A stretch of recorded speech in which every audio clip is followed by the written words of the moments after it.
operados manualmente tienen forma de T, aunque con variantes en sus diseños según el uso. El laboratorio cuenta con 4 tipos de martillos: con uña, blando de goma, de bola y la almádena. El martillo con uñas, usado para clavar puntillas en la madera, tiene una cara plana en uno de los extremos del tramo corto de la T, con la cual se golpea la cabeza de la puntilla. Opuesto a la cara plana se encuentra un par de uñas curvas, que forman una ranura en B, donde se inserta la puntilla inmediatamente debajo de su cabeza cuando se requiere su extracción.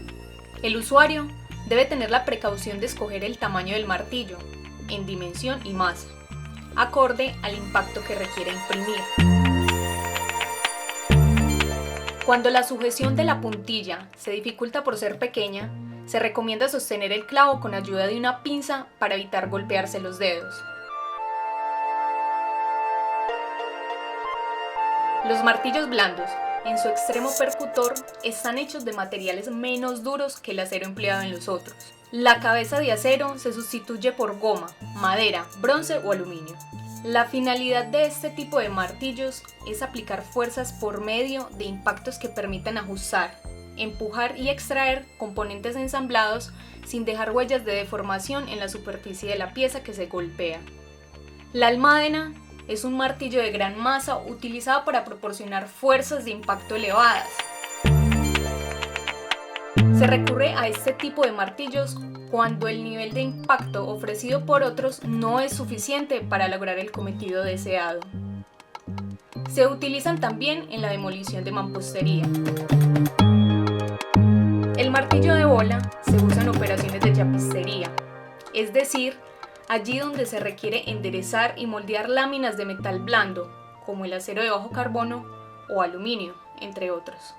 Este tipo de martillo también se utiliza como percutor de otras herramientas, cinceles por ejemplo.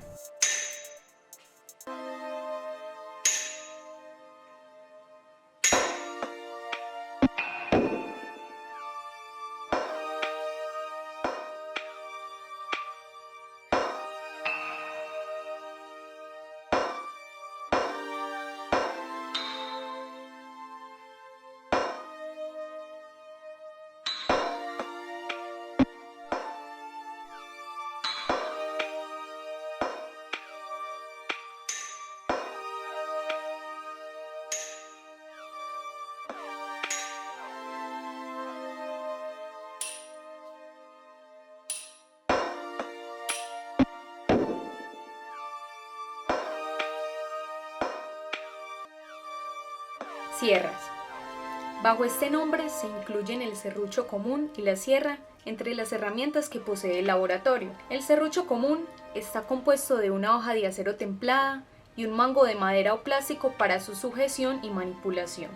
Ambas partes van unidas de modo no desmontable. La hoja de acero tiene un borde en el cual se han tallado unos dientes, y este borde es el que efectúa la operación de corte. Previo a la operación de corte, se debe fijar la tabla o trozo de madera, preferiblemente con una prensa. Para la operación de corte, el usuario desplaza el serrucho adelante y atrás. En su carrera hacia adelante se aplica presión sobre la madera, ya que por la dirección del filo de los dientes es en este avance donde se efectúa el corte. El retroceso, por el contrario, se efectúa sin aplicar presión y el usuario se limita a deslizar el serrucho hacia él. La sierra, a diferencia del serrucho, está compuesta de un marco, un mango y la hoja dentada. Esta hoja es intercambiable, pues por lo pequeño de sus dientes, estos no se reafilan. La hoja de sierra puede venir en diferentes calidades de acero y tamaño de dientes. Entre más duro sea el metal a cortar, más pequeño debe ser el tamaño del diente. A la hora de efectuar el corte, se procede de manera análoga como se indicó para el serrucho, procurando también que el sitio donde se efectúa el corte quede lo más cerca posible al sitio donde se inicia la sujeción de la pieza.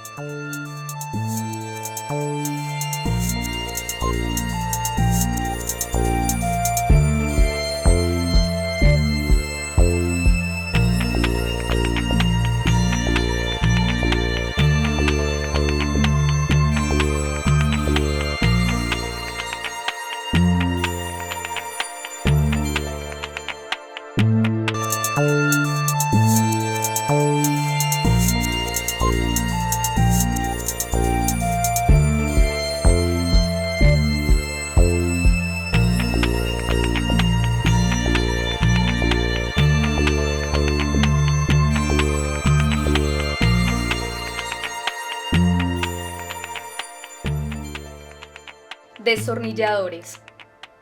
Herramienta empleada en el montaje, apriete, afloje y desmontaje de tornillos para madera o maquinaria. Los destornilladores vienen en varios tipos, siendo la forma de la punta uno de los aspectos que lo diferencia, la cual depende del tipo de ranura que presente el tornillo. Otra característica que los diferencia es el tamaño, tanto de la punta como la longitud de la barra. Si bien se consiguen solidarios mango-punta, también los hay de mango común y punta intercambiable, con algunos mangos albergando el mecanismo de ratchet para aligerar las operaciones de atornillado. Uno de los destornilladores más empleados es el de punta de pala. Este destornillador es empleado en el montaje de tornillos cuya cabeza se trae una ranura recta. Al seleccionar un destornillador, se debe prestar atención al tamaño de la punta para evitar estropear la cabeza del tornillo o al mismo destornillador. En este sentido, la longitud y espesor del borde de la punta deben encajar lo más ajustadamente posible en la ranura del tornillo. A la hora de montar un tornillo en madera, se recomienda taladrar un agujero guía, especialmente si el tornillo queda cerca al borde o la madera es de una dureza alta. Procediendo así, se evita la aparición de grietas a medida que el tornillo penetra. Otro de los destornilladores más empleados es el de punta Phillips o de estrella. La recomendación aquí, nuevamente, es seleccionar un tamaño de punta que encaje sin juego apreciable en la hendidura en cruz que trae la cabeza del tornillo a montar.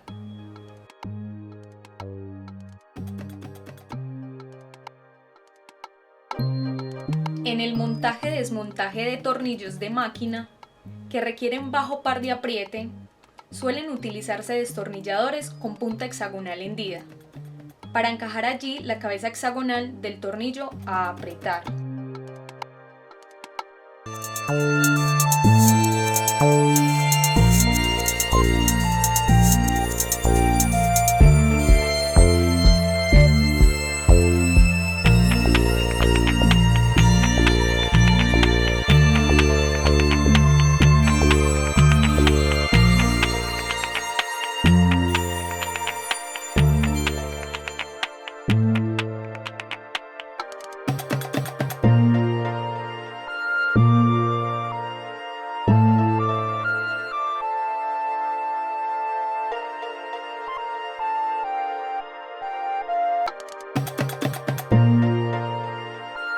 Llaves. Las llaves son las herramientas más empleadas en los talleres mecánicos. Se usan para apretar, aflojar y sujetar tuercas y tornillos. Existen muchos tipos de llaves. Dicha variedad busca optimizar su uso específico, especialmente en lo que atañe a la accesibilidad y capacidad de apriete. La variedad de llaves que se presenta a continuación corresponde a los tipos existentes en el laboratorio. Las llaves de copas son las más seguras de usar gracias a su resistencia y al hecho de que encajan completamente en la tuerca o cabeza del tornillo, minimizando así la posibilidad de deslizamiento y la deformación de los vértices hexagonales.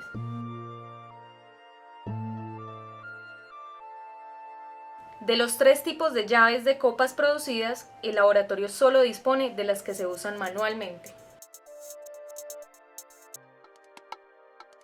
Para accionarlas, se deben acoplar un ratchet, ya sea directamente o con una barra de extensión.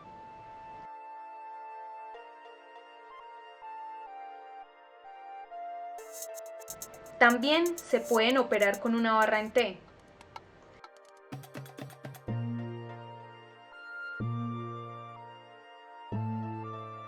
Estos accesorios son comunes a un rango de tamaño de copas, situación que demanda cautela al aplicar los torques de apriete, sobre todo con las copas pequeñas, para no excederse y dañar el tornillo o tuerca. Las llaves de estrella presentan unas entallas internas como las de las llaves de copas, normalmente 12. A diferencia de aquellas, las llaves de estrella están conformadas por un mango o un cuerpo solidario a la punta de la llave, y la parte que se acopla es pasante, característica esta que mejora su accesibilidad. Estas llaves de estrella integran 2 dimensiones en un solo ejemplar, lo que permite disminuir el peso de las cajas de herramientas. Y además presentan acodado de los extremos respecto al cuerpo, lo cual mejora la accesibilidad de la llave a la hora de accionarla. Como ya se dijo, en su presentación más común, una llave integra dos puntas con dimensiones diferentes pero cercanas entre sí. Ejemplos de llaves métricas son 10 y 11, 10 y 13.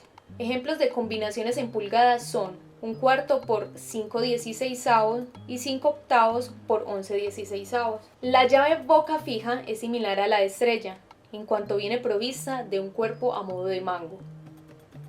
Se diferencia de las anteriores en dos aspectos. 1. La superficie que acopla con el tornillo tuerca corresponde a dos planos paralelos. Y 2. Esta llave no circunda totalmente al tornillo tuerca, es decir, es abierta. En su presentación más común, esta llave boca fija viene con dos dimensiones por llave, como la de estrella, a fin de reducir el peso de la caja de herramientas. Otra característica común es un desvío de 15 grados en la orientación del extremo respecto al cuerpo, lo que permite incrementar el ángulo de barrido de la llave con la inversión de la cara. Las llaves mixtas o combinadas integran en una sola unidad la de estrella y la de boca fija, ambas de igual dimensión. Esta integración en una sola llave queda justificada en la reducción del peso, también en las ventajas comparativas de ambos tipos. Desde un punto de vista funcional, la llave de expansión es similar a la llave boca fija, pues las superficies en contacto con la tuerca o tornillo son dos y están abiertas por un extremo. Su particularidad radica en la posibilidad que tiene de graduar la abertura entre las caras planas paralelas que acoplan con el tornillo o tuerca, o proporcionándole versatilidad en el uso. Ahora bien, no son llaves para dar torques elevados ni para ser golpeadas, y tienen un sentido preferencial a la hora de aplicar el torque. Existe un tipo de tornillo cuya cabeza no es un hexágono externo sino hendido. Estos tornillos se utilizan cuando se requiere que su cabeza no sobresalga por encima de una superficie. La llave utilizada para apretar o aflojar estos tornillos se conoce con el nombre de llave Allen, la cual tiene forma de L y sección transversal hexagonal. Ambos extremos de la llave son utilizables según el nivel de accesibilidad y torque a aplicar.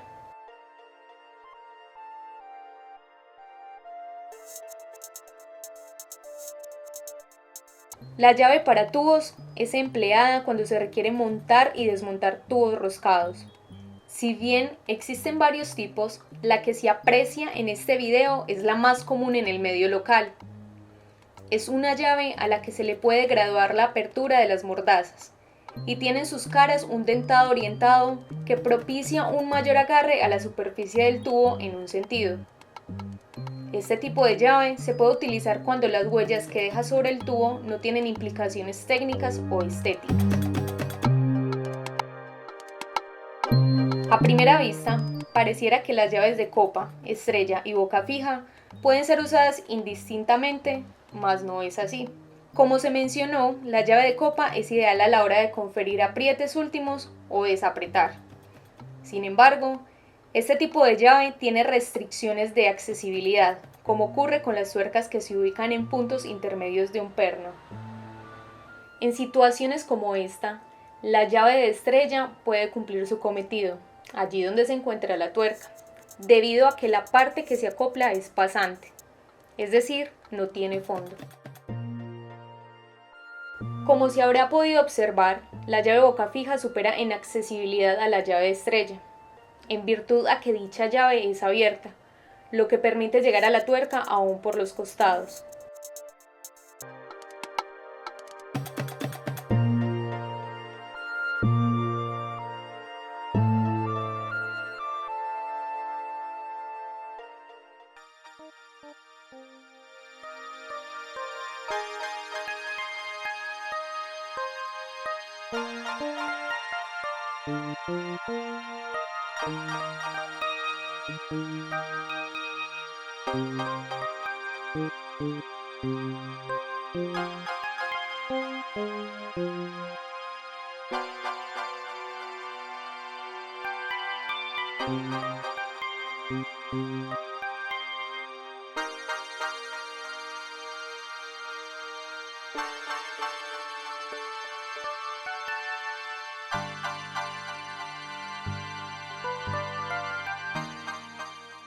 Limas.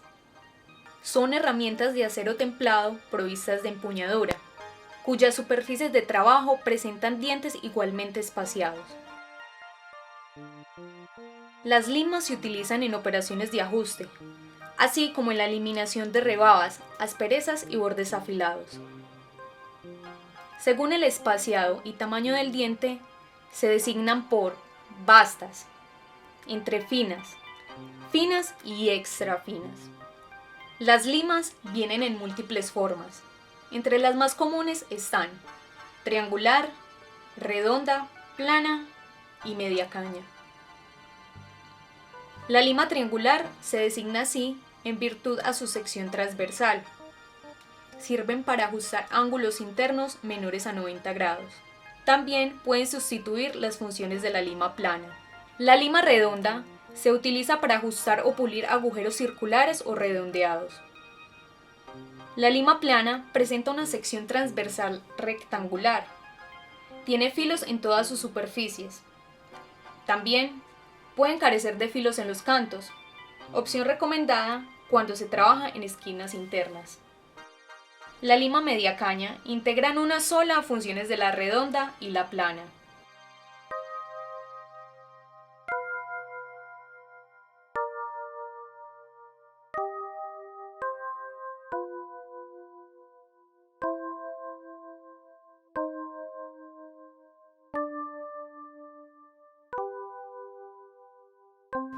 Prensas.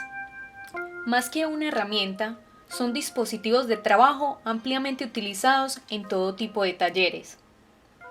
Su finalidad es sujetar firmemente la pieza sobre la que se va a trabajar. Si bien existe una amplia variedad de prensas, aquí se hará referencia a las de tornillos existentes en el laboratorio. Las prensas de banco, como su nombre lo indica, se fijan o a pedestales o a una mesa de trabajo, generalmente en sus esquinas, a fin de minimizar obstáculos. Las prensas vienen en diferentes tamaños según el rango de apertura de las mordazas. Dichos rangos van de 3 hasta 8 pulgadas. Cuando la función de la prensa es sostener, es decir, en trabajos de poca fuerza, la prensa puede montarse sobre una base de madera que le proporcione estabilidad. Así, se flexibiliza su uso facilitando su reubicación. La prensa en C tiene un cuerpo con la forma de dicha letra. Está compuesta además por un tornillo, un mango en uno de sus extremos y un cono o disco a modo de cojín, elemento que se inserta en forma de rótula en el otro extremo. Esta prensa en C tiene la versatilidad de ser transportable, sujetar piezas a un banco de trabajo y prensar piezas entre sí. Existen prensas en C de acercamiento rápido a la apertura requerida, gracias a que el brazo donde se rosca el tornillo es deslizable. Cuando se aplica el apriete de prensado, dicho deslizamiento desaparece por autobloqueo, debido al momento que ejerce el brazo sobre la barra guía. Como se aprecia, las prensas en C vienen en diferentes tamaños.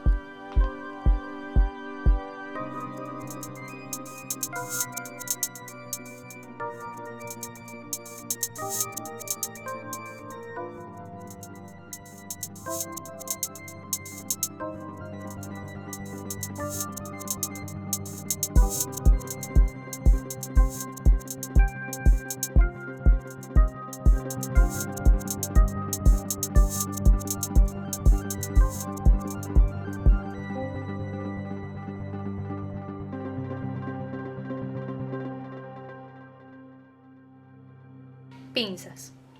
Las pinzas tienen como función potenciar la capacidad de la mano, tanto en fuerza como en finura, en lo que atañe a sujeción, torque, corte y prensado de alambres, barras y láminas de pequeña sección. El alicate universal es la pinza más utilizada. Está diseñada para la sujeción retorcido, alado y corte de alambre. También para la sujeción de barras y tornillos delgados, a los que se les puede aplicar torques moderados. La pinza de puntas planas y la pinza de puntas redondas están provistas de mordazas en forma de pico de cigüeña, lo que les permite la manipulación de piezas pequeñas en espacios reducidos. La variación de la punta de plana a redonda facilita elaborar bucles de alambre con una presentación más circular. Estas pinzas son de amplio uso en bisutería. El alicate de extensión graduable o pico del oro está diseñado para que pueda agrandar su apertura de las puntas de trabajo sin que aumente significativamente la apertura de los mangos de agarre. Permite sujetar objetos redondos, cuadrados, hexagonales y aplicarles torques moderados sin dañarlos. Son ampliamente utilizados entre fontaneros, electricistas y mecánicos automotrices. La pinza denominada hombre solo permite mantener el apriete aplicado sin estar asistida por la fuerza permanente del usuario. Ello la hace ideal cuando se requiere liberar ambas manos para poder efectuar una acción concomitante en el trabajo en curso. La apertura de cierre de sus puntas se gradúa con ayuda de un tornillo localizado en el extremo de uno de sus mangos. Alando una palanca, en el otro mango se libera el apriete. Los circlips o pines candado son elementos resortados que retienen axialmente piezas como rodamientos, collarines o engranajes cuando se ensamblan a un eje. Como estos van alojados en ranuras circulares sobre la superficie externa o interna del eje, se requiere el uso de pinzas que permitan ampliar o cerrar su circunferencia durante el montaje.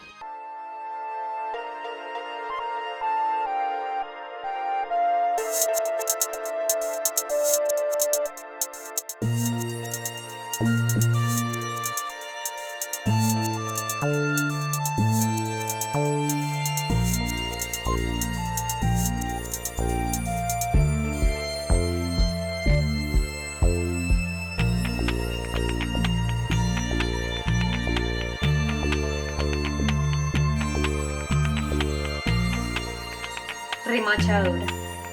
La remachadora que se presenta es aquella que emplea remaches ciegos. Este tipo de remaches se emplea cuando se desea unir piezas y para hacerlo solo se tiene la posibilidad de acceso desde uno de los costados de las partes a unir. Previo al remachado se debe seleccionar el remache. Los criterios de selección son tipos de material a unir, espesor total de las partes y diámetro de la unión que va asociado a la resistencia. Por el tipo de trabajo en el laboratorio, la escogencia debe determinar la longitud y diámetro del remache. Este último parámetro define el diámetro de los agujeros a efectuar en las piezas a unir, pues los agujeros deben ser iguales o ligeramente mayor al diámetro del remache. Una vez perforadas las piezas a unir, procedemos a alinearlas. Seguidamente, introducimos el vástago del remache en la boquilla de la remachadora, para luego pasar el remache por los agujeros. Finalmente, halo el vástago con ayuda de la remachadora. Esta acción de alado y fractura del vástago induce una deformación plástica en el casquillo del remache, materializando así la unión.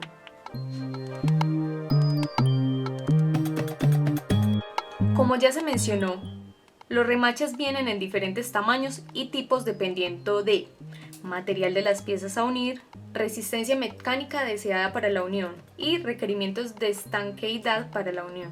Dependiendo del diámetro del remache, varía el del vástago. Esto hace que sea necesario tener boquillas de diferentes tamaños para intercambiar a la hora de usar la remachadora.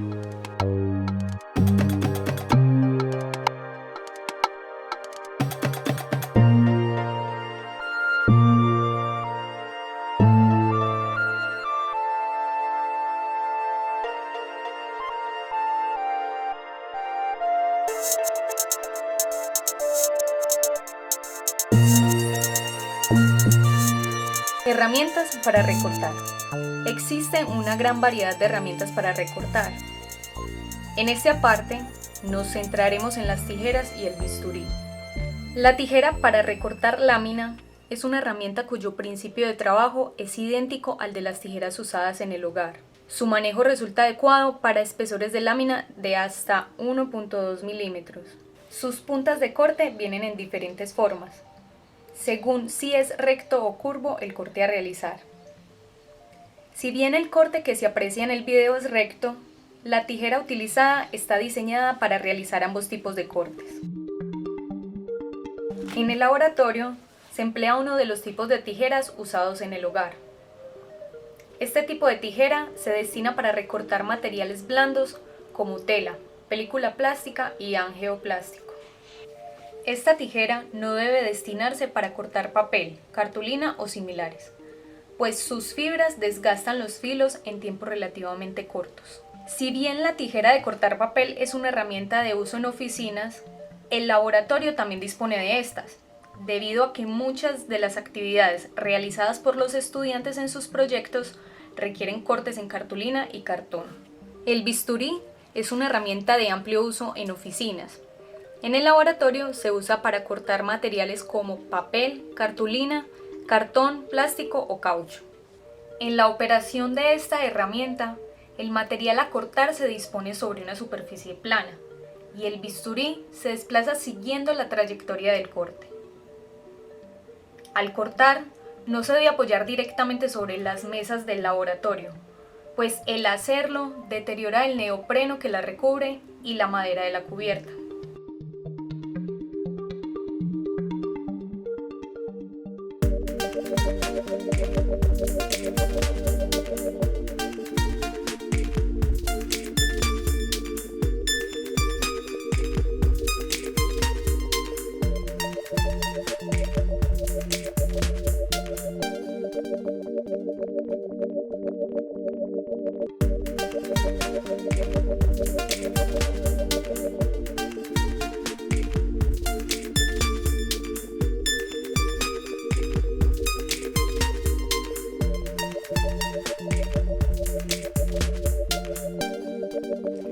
Estimado usuario del Laboratorio Diagnóstico de Maquinaria, esperamos que esta presentación le haya aportado información clara y suficiente que le permita solicitarle al laboratorista o a su auxiliar la herramienta adecuada según el trabajo que vaya a realizar.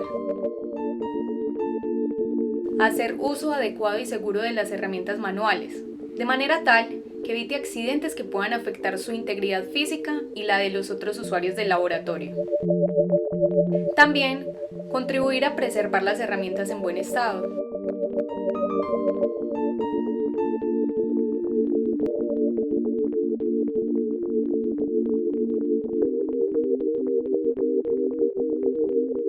Esperamos pues que este video le ayude a tener una experiencia amigable con las actividades manuales propias de la mecánica y con ello enriquezca su formación como ingeniero.